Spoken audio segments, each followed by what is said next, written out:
और अब बात करूंगा ट्विशा केस की। सवालों के चक्रव्यूह में कैसे फंस गई पूर्व जज गिरिबाला सिंह और उनके बेटे समर्थ सिंह। आज सीबीआई की कोर्ट में क्या क्या हुआ, अगले 10 मिनट में सुलगते सवालों के साथ ट्विशा केस में हर एंगल से आपको खबर दिखाते हैं।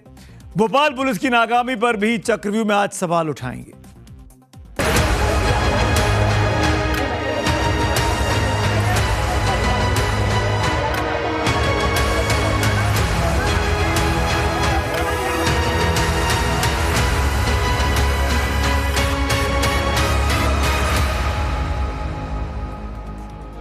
भोपाल में बाग मुगलिया एक्सटेंशन के बंगला नंबर 311 में 12 मई की रात को क्या हुआ था?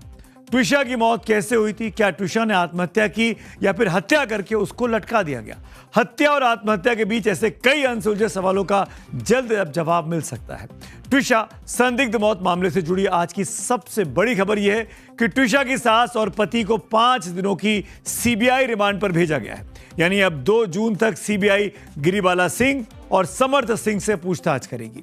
सीबीआई ने दोनों की 5-5 दिनों की रिमांड मांगी थी, जिसे कोर्ट ने मंजूर कर लिया।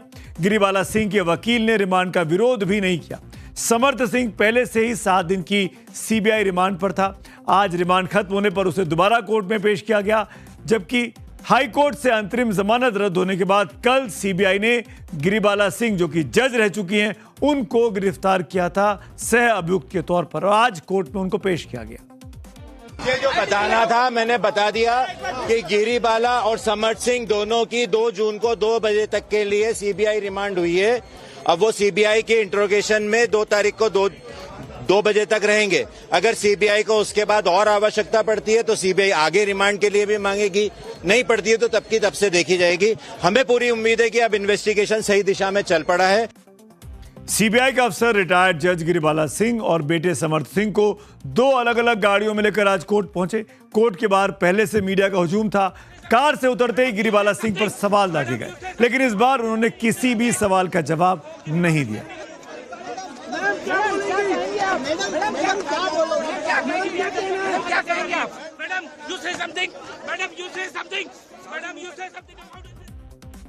कभी जज की कुर्सी पर बैठकर फैसला सुनाने वाली गिरिबाला सिंह आज सीबीआई के चक्रव्यूह में फंसी हुई है।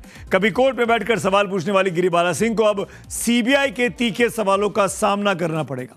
सूत्रों के माने तो रिमांड के दौरान सीबीआई गिरिबाला सिंह और समर्थ सिंह को आमने सामने बिठाकर पूछताछ करेगी। ट्विशा की संदिग्ध मौत केस को सुलझाने के लिए सीबीआई की जांच का फोकस कई अहम सवालों पर है, जो गिरिबाला सिंह से पूछे जा सकते हैं। 12 मई की रात जिस दिन ट्विशा की मौत हुई, उस दिन घर में कौन कौन लोग मौजूद थे? ट्विशा की मौत के वक्त घर के अंदर का माहौल क्या था? ट्विशा और उसके पति समर्थ सिंह के बीच आखिरी बातचीत कब और किस विषय पर हो रही थी? घर में लगातार विवाद और कथित प्रताड़ना की असली वजह क्या थी? शादी के महज 5 महीने में आखिर ऐसा क्या हुआ कि ट्विशा की मौत हो गई? समर्थ और ट्विशा के बीच रिश्ते कब और क्यों खराब हुए, जबकि दोनों एक दूसरे को करीब 1 साल से जानते थे? क्या ट्विशा के साथ समर्थ मारपीट करता था? ट्विशा को सीढ़ियों से नीचे लाकर सीपीआर देने का फैसला किसने लिया? क्या सीपीआर देने के पीछे कोई विशेष वजह थी? मौत के बाद पुलिस और परिजनों को सूचना देने में देरी क्यों की गई? क्या परिवार की ओर से पुलिस जांच को प्रभावित करने की कोई कोशिश की गई है? क्या किसी सबूत को मिटाने या उससे छेड़छाड़ करने की कोशिश की गई है? घर से अस्पताल पहुंचने तक के अहम 40 मिनट में क्या क्या हुआ? सिर्फ वही वीडियो क्यों सामने आया जिसमें ट्विशा को सीढ़ियों से नीचे लाते हुए देखा जा सकता है? समर्थ और 2 लोगों का सीढ़ियों से ऊपर जाने वाला फुटेज कहां गायब हो गया? क्या ऊपर जाने का कोई और रास्ता भी है जिसका इस्तेमाल इन 3 लोगों ने पहले से किया था? 3 लोग पहले से ऊपर मौजूद थे। मैडम गिरिबाला सिंह पूर्व जिला जज हैं, न्याय की कुर्सी पर बैठ चुकी हैं। कानून की हर बारीकी, हर प्रोसीजर, बीएनएसकेएस की हर धारा उनको अच्छी तरह पता है। फिर भी 12 मई की रात उन्होंने पुलिस को फोन करने में देर क्यों की? पुलिस को क्यों नहीं बुलाया? अननेचुरल डेथ में तुरंत पुलिस को सूचित करना कानूनी फर्ज है। यह तो गिरिबाला सिंह को जरूर पता होगा, लेकिन फिर भी उन्होंने ये काम नहीं किया। ये सब छोड़कर वो जजों, आईएएस अधिकारियों, आईपीएस अफसरों, डॉक्टर्स, सीसीटीवी टेक्नीशियंस को फोन मिलाती रही। ऐसे फोन रिकॉर्ड्स होंगे। 46 फोन कॉल्स की डिटेल सामने आई है, जो खुद उन्होंने कोर्ट में दी थी अपनी अग्रिम जमानत के वक्त, जिसके ट्विशा के परिजनों ने शेयर किया था। ये फोन क्यों किए गए थे ये तो सामने आना ही चाहिए। उस फोन कॉल में क्या बातचीत की थी 12 मई की रात से लेकर 13 मई की सुबह तक, ये बताना चाहिए गिरिबाला सिंह को। क्या गिरिबाला सिंह जांच को प्रभावित करने, केस को कमजोर दिखाने या शुरुआती स्टेज में इसे दबाने की कोशिश कर रही थी? सीबीआई अब कॉल डिटेल रिकॉर्ड्स को, टावर लोकेशंस को और डिजिटल एविडेंस की जांच करेगी। जांच एजेंसी ये पता लगाने में जुटी है कि घटना की रात किन किन लोगों से संपर्क किया गया था और मौत के बाद घटना स्थल पर क्या क्या बदलाव किए गए। समर्थ सिंह के सामने भी सीबीआई के सवालों का चक्रव्यूह अब तैयार है। अस्पताल में ट्विशा को छोड़कर समर्थ फरार क्यों हो गया था? समर्थ ने फरारी कहां और किसके साथ काटी, इसको लेकर भी उसको सवालों के जवाब देने होंगे। क्या गिरिबाला सिंह को समर्थ के मूवमेंट की कोई भी जानकारी थी, और थी तो वो पुलिस को क्यों नहीं बता रही थी? हालांकि सीबीआई लगातार समर्थ से अब पूछताछ कर रही है। कई सवालों का सीधा जवाब समर्थ सिंह नहीं दे रहा है। समर्थ क्रिमिनल लॉयर है प्रोफेशन से, national law school of India university से बेंगलुरु से वो पढ़कर आया है। कानून की हर किताब, हर प्रोसीजर, हर सेक्शन उसको अच्छी तरीके से पता है। फिर 12 मई की रात उन्होंने पुलिस को फोन क्यों नहीं किया? कानून की किताबें पढ़ने वाला खुद कानून का बुनियादी फर्ज कैसे भूल गया? पुलिस को फोन तो छोड़िए, ट्विशा को अस्पताल में छोड़कर यह शख्स कहां भाग गया? क्यों रफू चक्कर हो गया? 10 दिनों के बाद पुलिस ने इसे हिरासत में लिया, लेकिन अब समर्थ और उनकी मां गिरिबाला सिंह रिमांड पर है।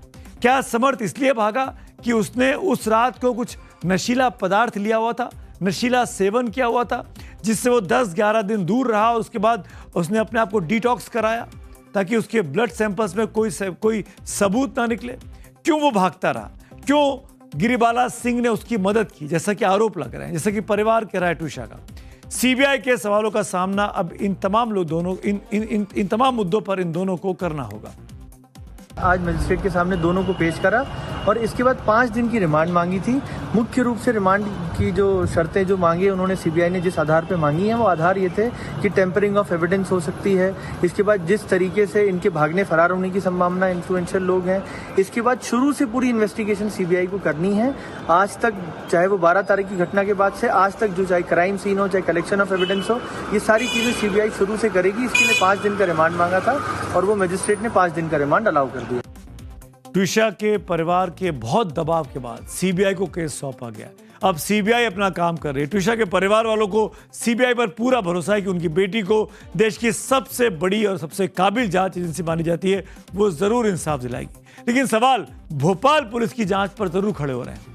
धीमी जांच और कॉम्प्रोमाइज के आरोपों से घिरी भोपाल पुलिस ने न सिर्फ एक पीड़ित परिवार के विश्वास को तोड़ा है, बल्कि पूरे मध्य प्रदेश पुलिस महकमे की साख पर ऐसा बट्टा लगाया कि सर्वोच्च अदालत तक को इसमें दखल देना पड़ा है। अब आप ध्यान से देखिए, ये हैं भोपाल पुलिस के वो अफसर जिनके कंधों पर ट्विशा केस को सुलझाने की सबसे पहले जिम्मेदारी आई थी। भोपाल पुलिस कमिश्नर संजय कुमार, इन्हें तो आप जानते ही होंगे, रोज मीडिया में बयान देते हैं, लेकिन केस को सुलझाने की बजाय और उलझा दिया है। एक और चेहरे को देखिए, आज शैलेंद्र सिंह चौहान है। ये भोपाल पुलिस कमिश्नरेट में एडिशनल कमिश्नर हैं। कानून व्यवस्था की इन्हीं पर जिम्मेदारी है, लेकिन चौहान साहब तो 11 दिनों तक समर्थ सिंह को ढूंढ ही नहीं पाए। जांच की उम्मीद इनसे कैसे की जा सकती है? विकास कुमार शैवाल को देखिए, ये डीसीपी जोन 2 भोपाल है। संजय कुमार और शैलेंद्र सिंह को रिपोर्ट करते हैं। शैवाल ट्विशा केस की जांच के लिए बनाई एसआईटी की कमाल संभाल रहे थे और पूरी जांच को सीधे लीड भी कर रहे थे, लेकिन तब भी जांच सीबीआई के हवाले करनी पड़ी। ऐसी ये जांच कर रहे थे। एसीपी रजनीश कश्यप साहब को भी देख लीजिए, भोपाल पुलिस की उस विशेष जांच टीम का ये हिस्सा रहे हैं जिसके जिम्मे इस हाई प्रोफाइल केस की शुरुआती पड़ताल थी। पंचनामा और साक्ष्य जुटाने का काम इन्हीं का था। 12 तारीख को ट्विशा की मौत होती है और 15 तारीख को एफआईआर लिखी जाती है। सुनील दुबे साहब को देख लीजिए, ट्विशा की मौत के समय कटारा हिल्स थाने के ये थाना प्रभारी थे। इन्हीं के इलाके में यह अपराध हुआ था। स्थानीय थाना प्रभारी होने के नाते इस हाई प्रोफाइल केस की प्राथमिक जांच, शुरुआती कार्रवाई और सबूतों को जुटाने की सीधी जिम्मेदारी इन्हीं के कंधों पर है। लेकिन ये जनाब तो कथित फांसी वाली बेल्ट को लेकर ही पोस्टमार्टम के वक्त अस्पताल नहीं पहुंचे थे। भोपाल के इन पुलिस अधिकारियों से आज से मैं फिर पूछना चाहता हूं कि क्या खाकी किसी दबाव में उस वक्त काम कर रही थी? क्या किसी ने ऊपर से जांच में ढिलाई बरतने के लिए इन तमाम अधिकारियों पर दबाव डाला, फोन किए?